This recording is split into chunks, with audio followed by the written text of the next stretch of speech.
प्रिय भक्त, आज हम लोग श्रीमद् भागवत का तीसरा अध्याय प्रारंभ करेंगे। भक्ति के कष्ट की निवृत्ति। नारद जी बोले, मैं भक्ति ज्ञान और वैराग्य को स्थापित करने के लिए प्रयत्न पूर्वक श्री सुखदेव जी के कहे हुए भागवत शास्त्र की कथा द्वारा उज्जवल ज्ञान यज्ञ करूंगा।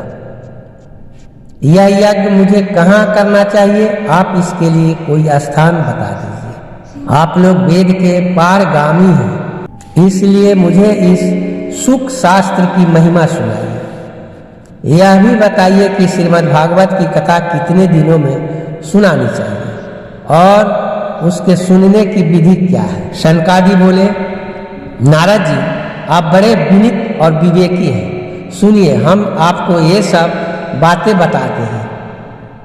हरिद्वार के पास आनंद नामक का एक घाट है। वहाँ अनेकों ऋषि रहते हैं तथा देवता और सिद्ध लोग भी उसका सेवन करते रहते हैं।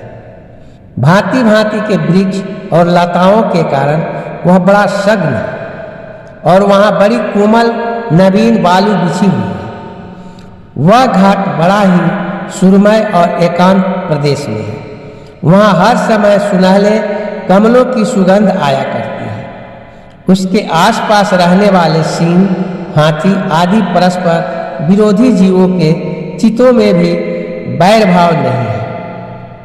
वहाँ आप बिना किसी विशेष प्रयत्न के ही ज्ञान यज्ञ आरंभ कर दीजिए। उस स्थान पर कथा में अपूर्व रस का उदय होगा। भक्ति भी अपने आँखों के सामने निर्बल और जराजीर्ण अवस्था में पड़े हुए ज्ञान और वैराग्य को साथ लेकर वहां आ जाएगी। क्योंकि जहां भी श्रीमद् भागवत की कथा होती है वहां ये भक्ति आदि अपने आप पहुंच जाते हैं। वहां कानों में कथा के शब्द पढ़ने से ये तीनों तरुण हो जाएंगे। सूत जी कहते हैं, इस प्रकार कहकर नारद जी के साथ शनकादि भी श्रीमद् भागवत कथा मृत का पान करने के लिए वहां से तुरंत गंगा तट पर चले आए।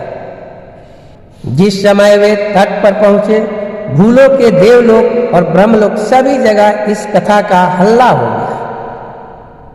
जो भागवत कथा के रसिक विष्णु भक्त थे, वे सभी श्रीमद् भागवत मृत का पान करने के लिए सबसे आगे दौड़ दौड़ कर आने। भृगु, वशिष्ठ, गौतम, मेघातिथि, देवराज, परशुराम, विश्वामित्र, मार्कंडेय, पिपलाद, योगेश्वर, व्यास और आदि सभी प्रधान मणिगण अपने अपने पुत्र, शिष्य और स्त्रियों समेत बड़े प्रेम से वहां आए। इनके सिवा वेद वेदांत, मंत्र तंत्र, 17 पुराण और 6 शास्त्र भी मूर्तिमान होकर वहां उपस्थित हुए। गंगा आदि नदियां, पुष्कर आदि सरोवर, कुरुक्षेत्र आदि समस्त क्षेत्र, सारी दिशाएं आदि वन, हिमालय आदि पर्वत तथा देव, गंधर्व और दानव आदि सभी कथा सुनने चले आए।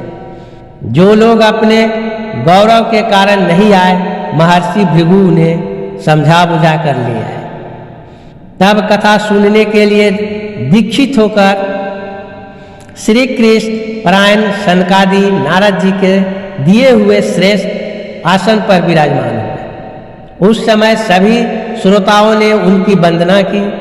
श्रोताओं में वैष्णव, विरक्त, सन्यासी और ब्रह्मचारी लोग आगे बैठे और उनके सबके आगे नारद जी विराजमान हुए। एक ओर ऋषिगण, एक ओर देवता, एक ओर वेद और उपनिवेश आदि तथा एक ओर तीर्थ बैठे और दूसरी ओर स्त्रियां बैठी। उस समय सब और जय जयकार, नमस्कार और शंखों का शब्द होने लगा और अबीर, गुलाल, खील एवं फूलों की खूब वर्षा होने लगी। कोई कोई देव श्रेष्ठ तो विमानों पर चढ़कर वहां बैठे हुए सब लोगों पर कल्प वृक्ष के पुष्पों की वर्षा करने लगी। सूत जी कहते हैं, इस प्रकार पूजा समाप्त होने पर जब सब लोग एकाग्रचित हो गए, तब सनकादि ऋषि महात्मा नारद को श्रीमद् भागवत का महात्म्य स्पष्ट करके सुनाने लगे। सनकादि ने कहा, अब हम आपको इस भागवत शास्त्र की महिमा सुनाते हैं। इसके श्रवण मात्र से मुक्ति हाथ लग जाती है। श्रीमद् भागवत की कथा का सदा सर्वदा सेवन आस्वादन करना चाहिए। इसके श्रवण मात्र से श्री हरि हृदय में आ विराजते हैं। इस ग्रंथ में 18,000 श्लोक और 12 स्कंद हैं तथा श्री सुखदेव और राजा परीक्षित का संवाद है। आप यह भागवत शास्त्र ध्यान देकर सुनिए। यह जीव तभी तक अज्ञानवश इस संसार चक्र में भटकता है जब तक क्षण भर के लिए भी कानों में इस सुख शास्त्र की कथा नहीं पड़ती। बहुत से शास्त्र और पुराण सुनने से क्या लाभ है? इससे तो व्यर्थ का भ्रम बढ़ता है। मुक्ति देने के लिए तो एकमात्र भागवत शास्त्र ही गरज रहा है। जिस घर में नित्य प्रति श्रीमद् भागवत की कथा होती है वह तीर्थ रूप हो जाता है और जो लोग उसमें रहते हैं उनके सारे पाप नष्ट हो जाते हैं। हजारों अश्वमेध और सैकड़ों वाजपेयी यज्ञ से सुख शास्त्र की कथा का 16वां अंश भी नहीं हो सकते। तपोधनो, जब तक लोग अच्छी तरह श्रीमद् भागवत का श्रवण नहीं करते तभी तक उनके शरीर में पाप निवास करते हैं। फल की दृष्टि से इस सुख शास्त्र कथा की समता गंगा, गाया, काशी, पुष्कर या प्रयाग कोई तीर्थ भी नहीं कर सकता। यदि आपको परम गति की इच्छा है तो अपने मुख से ही श्रीमद् भागवत के आधे अथवा चौथाई श्लोक भी नित्य नियम पूर्वक पाठ कीजिए। ओमकार, गायत्री, पुरुष सूक्त तीनों वेद श्रीमद् भागवत। ओम नमो भगवते वासुदेवाय, यह 12 अक्षर मंत्र 12 मूर्तियों वाले सूर्य भगवान, ब्रह्मन, अग्निहोत्र, गौ, द्वादशी तिथि, तुलसी, बसंत ऋतु और भगवान पुरुषोत्तम, इन सब में बुद्धिमान लोग वस्तुतः कोई अंतर नहीं मानते। जो पुरुष अर्थ सहित श्रीमद् भागवत शास्त्र का पाठ करता है उसके करोड़ों जन्मों का पाप नष्ट हो जाता है, उसमें तनिक भी संदेह नहीं है। जो पुरुष नित्य प्रति भागवत का आधा या चौथाई श्लोक भी पढ़ता है उसे राजसूय और अश्वमेध यज्ञों का फल मिलता है।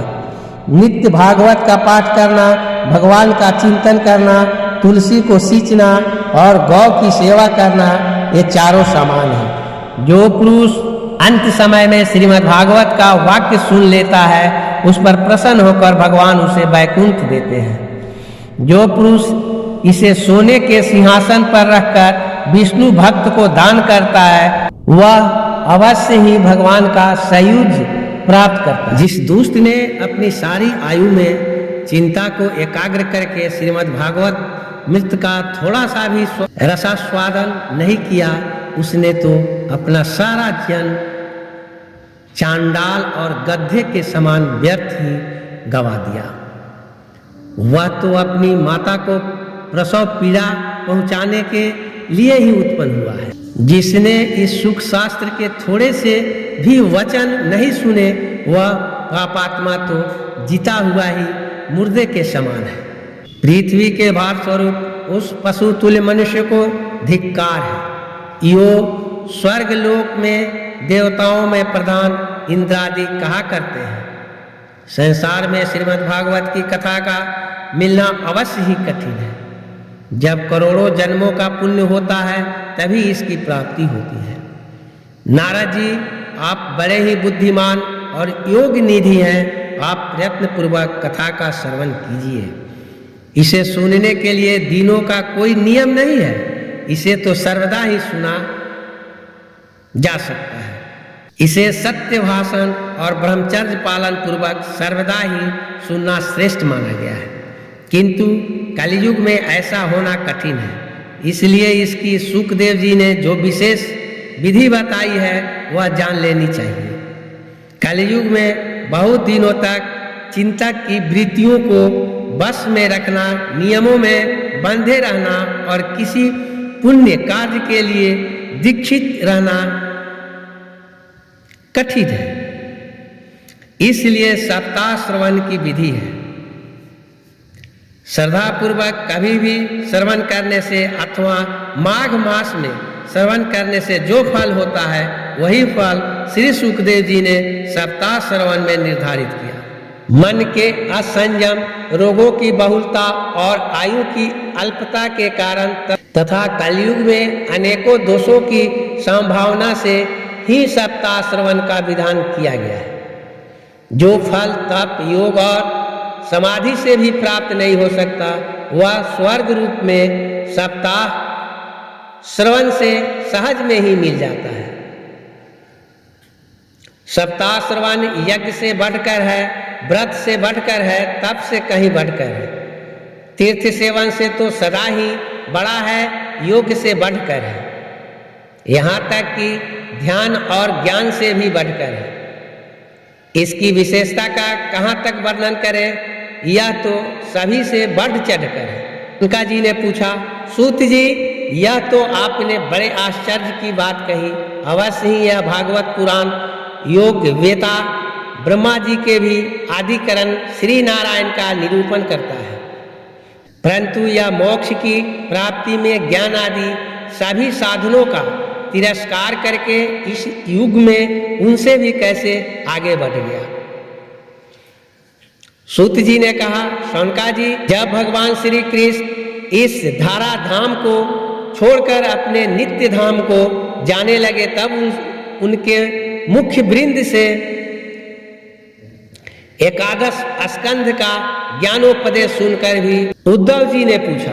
उद्धव जी बोले, गोविंद, अब आप तो अपने भक्तों का कार्य करके परम धाम को पधारना चाहते हैं, किंतु मेरे मन में एक बड़ी चिंता है, उसे सुनकर आप मुझे शांत कीजिए।